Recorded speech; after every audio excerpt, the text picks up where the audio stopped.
Hello, Karina. Thank you for joining us today. And I would love to give you a few seconds to introduce yourself, who you are. I travel all over the world with the voice work, soul voice method that I've created over the last 35 plus years. And I educate practitioners and teachers in the method, and I give intro workshops, and I can't wait to come to Bali to give that the calling and liberate all your potentials through the voice. And yeah, it's my specialty, but my background is that I have worked as an actor actually in my early 20s. It's a couple of years ago. Professional body worker, also professional counselor and breath worker. I work with shamanic healing, tantra, dance therapy, and many other modalities. But this that I have specialized in, the voice work that I write books about as well, is really essence, is key. This is what my passion, my vocation is about. Thank you. If there is someone who has no idea about soul voice method, how would you describe to someone totally new to this word? Maybe less as a method, but in a felt lived way. What is soul voice? Well, it is about using your voice in this non-linear language that we call sound or toning. Like, how do people who have a voice come to that stage? Because it's still quite unknown. What is it to sound? What is it to tone? And how can this be so shape-shifting to sound? I think it is really for anyone who are willing to research more their potential of their voice, not only in communication, but in self-development. It is a method for self-development. So as soon as you allow yourself to free your mind just a little bit so that you can sound, it's beyond singing. It's not about being on key or on a melody. When you do so, when you allow yourself to have that courage to wide open your mouth and see what is coming out and sound or anything else, then it has a ripple effect in the body. You start basically to sense yourself in a complete new way that you don't do, for example, with your speaking voice. So it is very playful. It's a light and a deep method at the same time. So I think that anybody that has discovered that, well, there's more to my speaking voice. There's more to my voice. You know, maybe you sometimes sing along, or you sing in the shower, or you feel with the modality that you already are working with that there's a lack of something. I'm not fully expressing all that I am, because it is a modality for expressing really your authentic self to the core. And also, if you're afraid of what that is, just take it step by step. If you have a voice, you can sound. And the most important is probably to start with, because this was what you asked about, what can a new beginner start with, is to send your inner judge on holidays, because that is probably the most difficult for many people. The way we analyze with our mind and our busy mind, I don't sound good, I don't like my voice, oh, could I be better, and so forth. Put it aside, put it on holiday, send it on holiday, and you will see what happens. Magic really happens in very short time. Yeah, I can't wait. I can't. Great. Why do you think so much people feel this disconnection or blockages around their voice? Even people who are on the meditative path, people who are doing breath work, many of us feel some kind of stagnation and blockage with voice. Yeah. Yeah. Like, if we look at the body, this is the bridge between the mental, the masculine energy, and the female energy, our heart, our feelings, our body. And what my soul voice work is doing, it is realigning right away the upper and the lower part, the yin and the yang energy. So that also means that as we are opening up to this sounding, we start to resonate, start to come deeper into who am I really, because we are sound vibration. It's scientifically proven, and we are sound and light. So as soon as you do this non-linear opening, all kinds of weird sound can eventually come out and disconnect, dissonant sounds, and not least, the authentic emotional body starts to show itself beyond your conscious control, because we are very smart in controlling what we are saying and what we're expressing. But when you go deeper into soul voice and sound voice, soul voice method, you traverse the conscious mind and you go directly into the subconscious. The subconscious is where our real self is dwelling. Our dream time, our emotions, our instinctive self, our raw and real self. And that's where the beauty is coming in, because we want to become real in our instincts, in our primal self, in our raw self, in our feelings and emotions and senses, instead of operating from the intellect or from the mind. I use consciousness a lot, certainly intention very much, but to get people to free themselves from the mind, dive deeper in, dive in, then that, you could say, as you said, Rita, the fear is coming up because they have never accessed these sound in themselves. So therefore, the grounding and the safety and the boundary setting is extremely important in soul voice, because the more you ground and embody and really live that sound, again, you can't do a wrong sound, the more you can hear a message, you can listen within to your intuition, to your higher self. Well, what is the sound actually telling me, so that you can traverse more through these layers that we are so skillful in suppressing and not wanting to really come into that more real raw self through the voice. So what do you think, what's the cost of not expressing the voice fully? What's the emotional cost, maybe energetical cost? Yeah, I believe that the emotional body is probably the most misunderstood and suppressed energy body that we have, because we don't give space and time and energy to come into the depths of the grief, of the anger, of the fear, of the guilt, of the jealousy.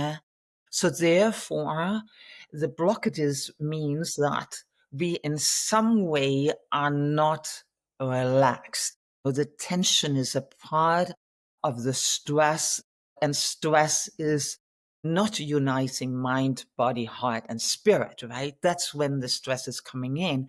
So we can't feel the rhythm of the earth, the rhythm of the body, the rhythm of the heartbeat.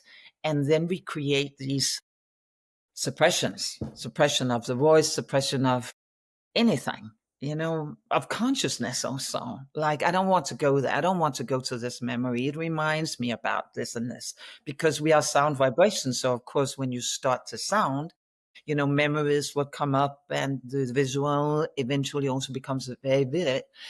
But I have a lot of experience in how to really contain this energy with people, how to feel safe, how to trust their own voice, how to find your own unique voice and intuition in it. Do you think this blockage with expression also can show up in intimacy or in relationships? A lot. And that reminds me about intimacy. For me is also to be able to communicate clearly and embody it, like the tone of the voice that I work a lot with, because this is related to embodiment and to the heart. So much misunderstanding in relationships and in intimacy can be resolved when we know the voice and we know how to communicate. We know how to fine tune the voice and change an atmosphere just through the tone of voice. I mean, that's what intimacy also is about. Of course, there's other form of intimacy as well, and with the body and with dance and with tantra and so forth. But it starts with that we are conscious about that voice that we express. And then that can go deeper, into the emotional body and so forth. So what's happening in the body when we allow voice to open naturally? Where the body starts to vibrate. We have vibrational energy. So you can literally, with just the first exercises, I have always a clear, you could say, a standard repertoire of opening up vocal exercises. But this is not only a physical voice exercise. This goes right away into our vulnerability, into our feelings, and so that you can feel that the body starts to soften. You start to come out to your fingertips, your toenails, your sex, your heart, your head, everything start to, wow, it's vibrational. I sense I'm vibrational energy just with a couple of exercises. So the layers start to unravel more. This what is suppressed, or this what is actually not so alive. The voice brings you into alignment and aliveness, and therefore you get very revitalized by doing it on all levels. So what kind of blockages can be released through voice work? Well, if we look physically first, there are many people who have some kind of, even it may not be a chronic headache or chronic lower back pain, for example. They feel like, oh, I have often a little bit of pain in my solar plexus or in a shoulder or one of my fingers or in my knee. So on a physical level, sounds really permeate, really penetrate. And then you have to know how to sound. And it's about structure of techniques. And then it's about listening to your voice and be, of course, trained in how you match this vibration that, for example, a stuck knee needs at any given moment, so that there can be a resonance and there can be a release in that.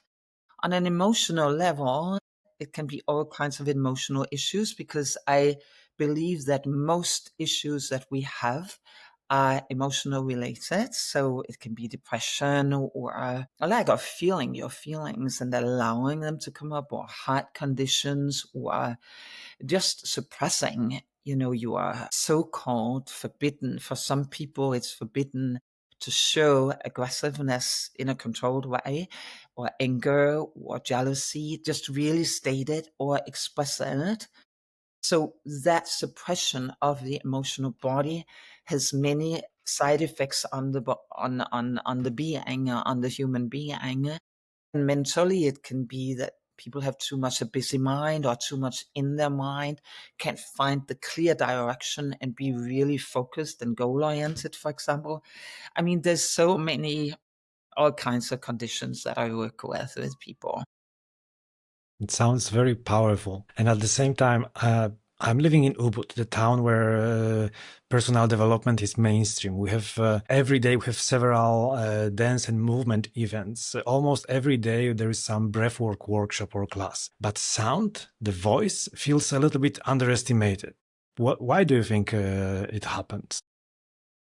Yeah, it took me a very long time to be a pioneer of voice work that incorporates body, breath, movement, dance, psychotherapy, going to the core spirituality. I mean, this is really a synergy that I have matched over some decades, or researched over some decades. So as we talked about before, Ritama, there's something in that bridge and that uniting energy that voice do right away when we allow it. And we know it when we sing collectively a song or Om or Sanskrit or whatever. But but the method goes way beyond that, because you have to come into your individual self and not just hide yourself in an Om or Sanskrit or whatever it could be. You have to find your own unique voice, because it's so revealing. And like to really be in a safe space where it is contained, and know how to deal with all these discordant sounds and this huge evolution that is in our voice, both as a healing modality as well as release work. And not to forget that if you don't know your inner child and the playfulness, it's very difficult to get people into these exercises. So of course I structure this so people, they can have a play, you could say, to go in there. So it requires quite a therapeutic background in order to get all these elements in so that the voice is complete. So it doesn't just, get easy singing or liberate the voice a bit, but really go to the core. It requires a lot.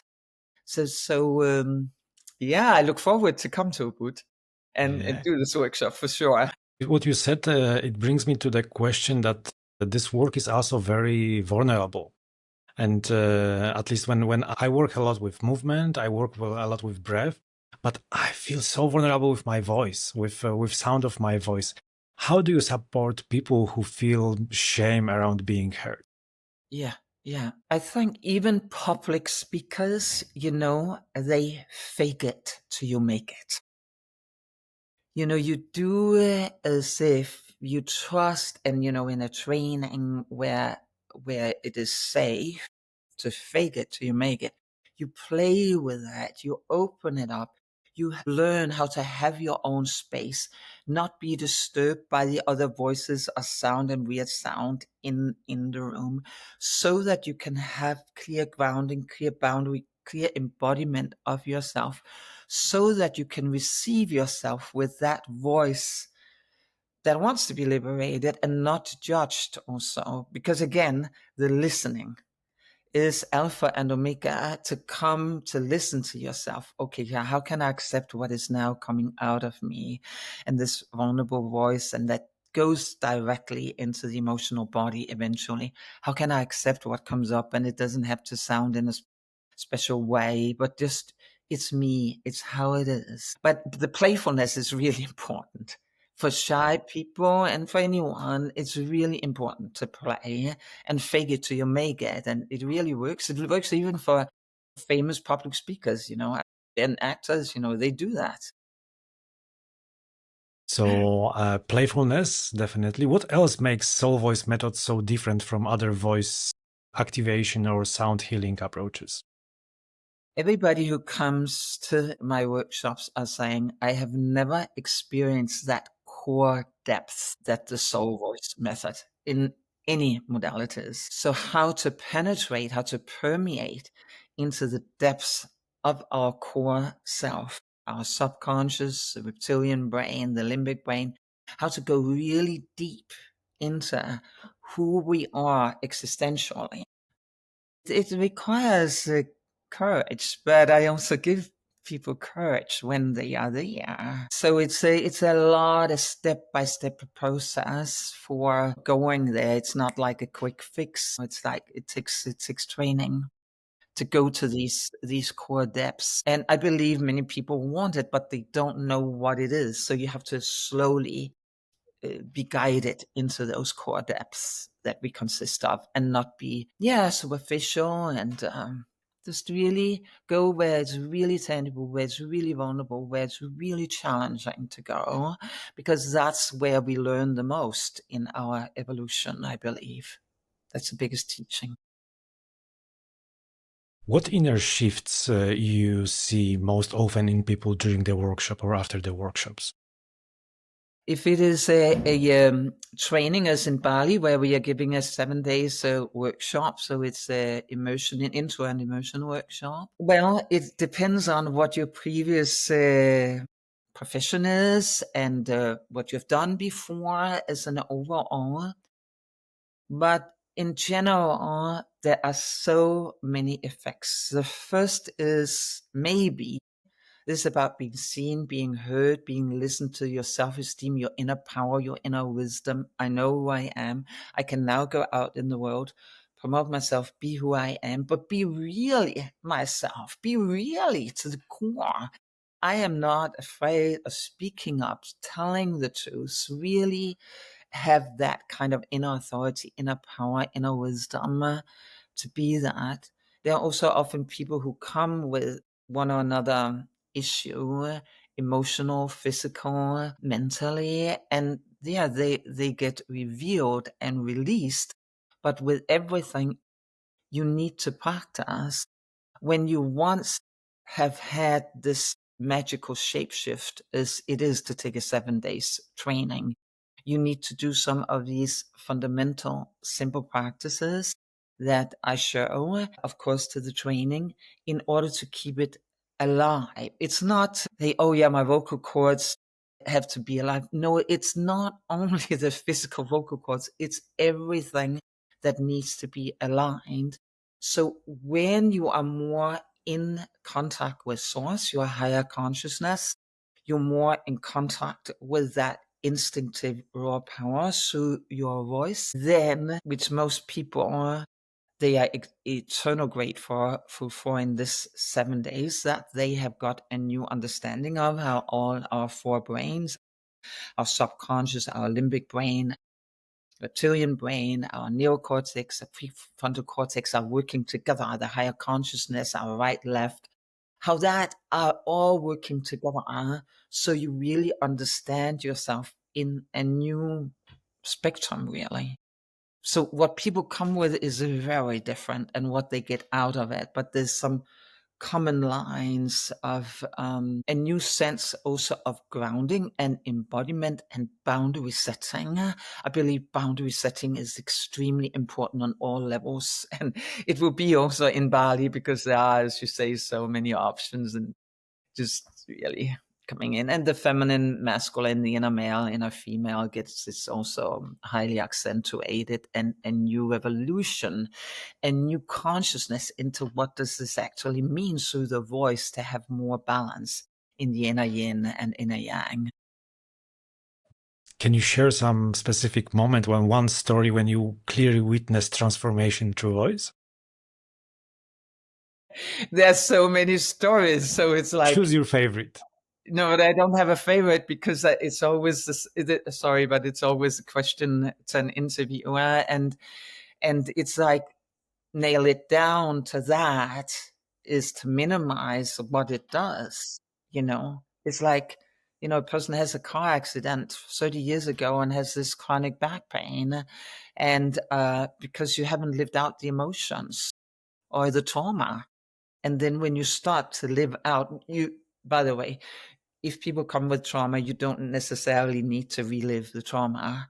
That's another story. What we have suppressed is often the emotional body.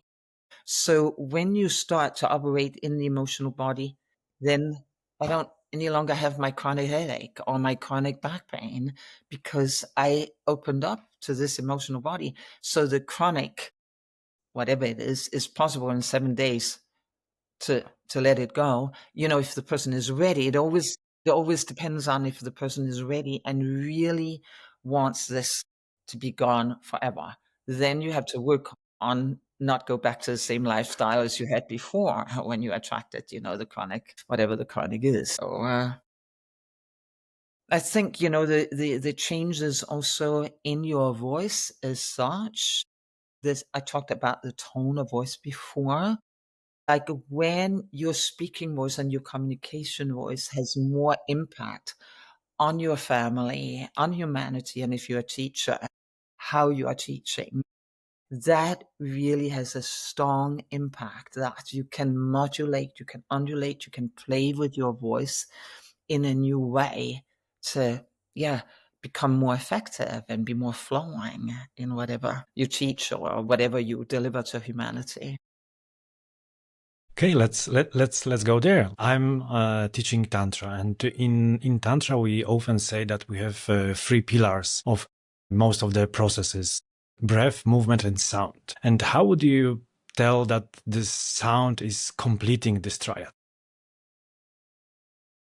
So Tantra, you say movement and Breath, movement, and sound. sound. What about touch? Touch. Awesome, but we can say that this is a part of the movement.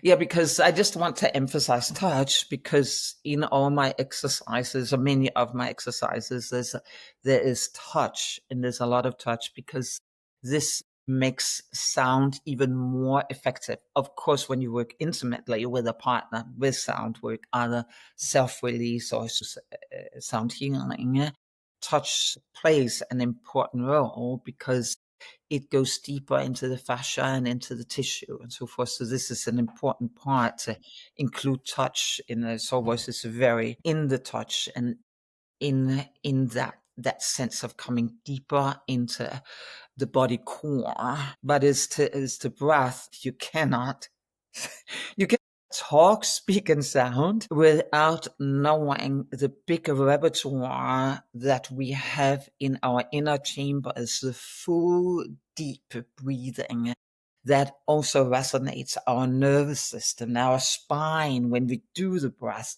so to speak, correctly. So I will do a lot of that kind of understanding of the breath and sound.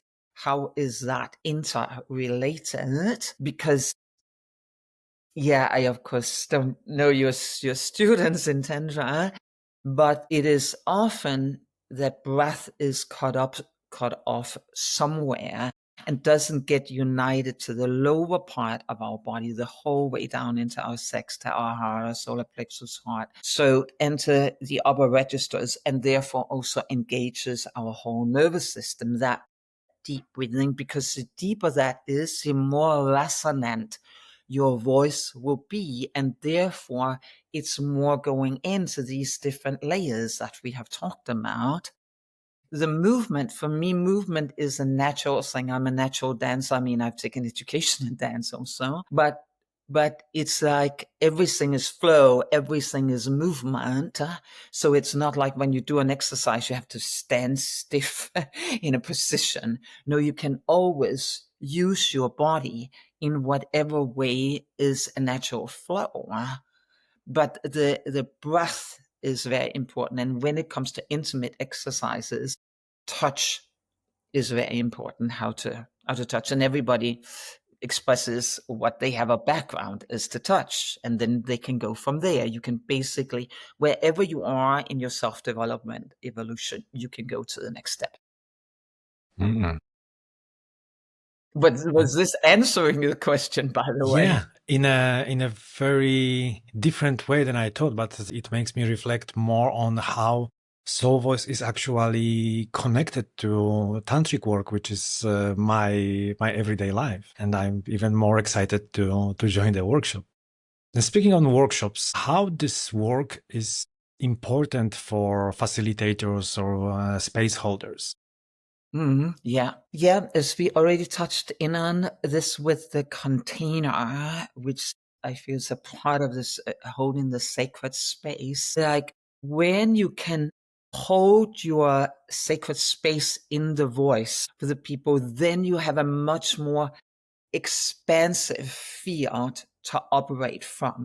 Because the voice again indicates where people are at. Our voice is the soul essence, is a print of who we are that is coming out of you. And the more you become listening to the voice and to indicate in a person what is actually going on through what they are speaking, what they are liberating in their movement expression, the more you can sense the energy, the container of this particular person as well. And then it's of course to learn about group energy. How can you really learn to get more grounded in holding the space as such?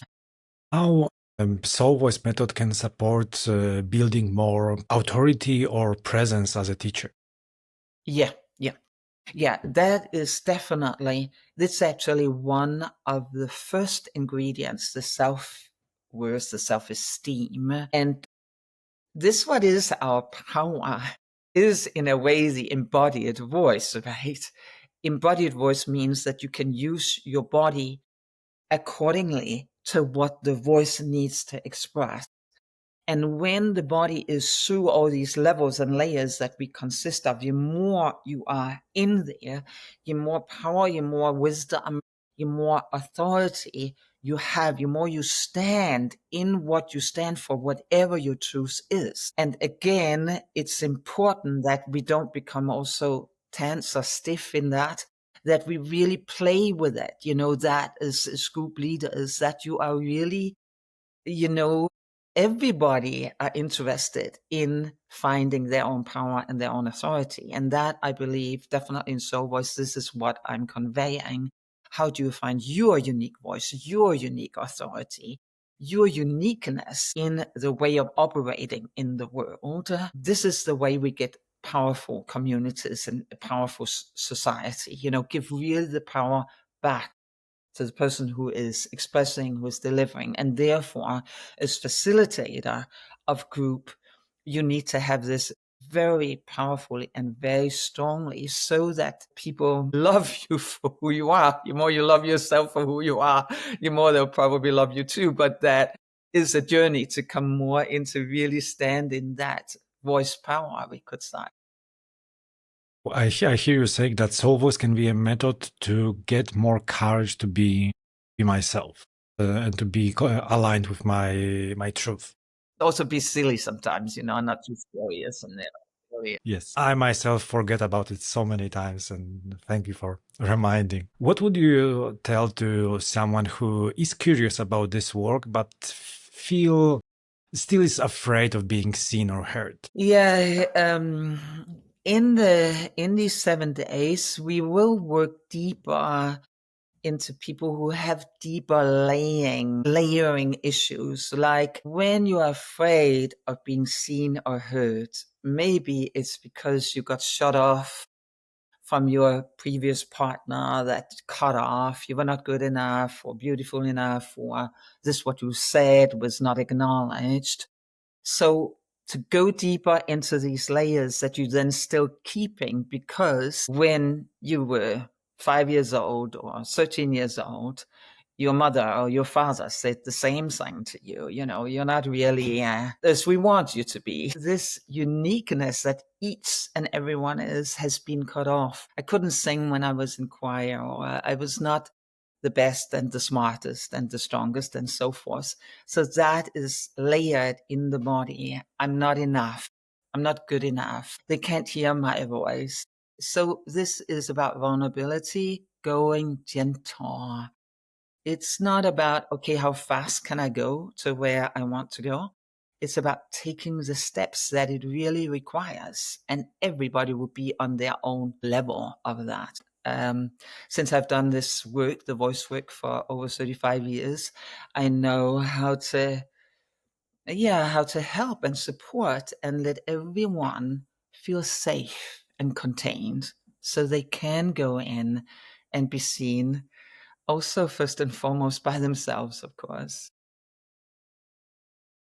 So, how people usually arrive to the retreat? What's present in them, and what's in them when they leave the retreat? What's the transformation which you usually observe?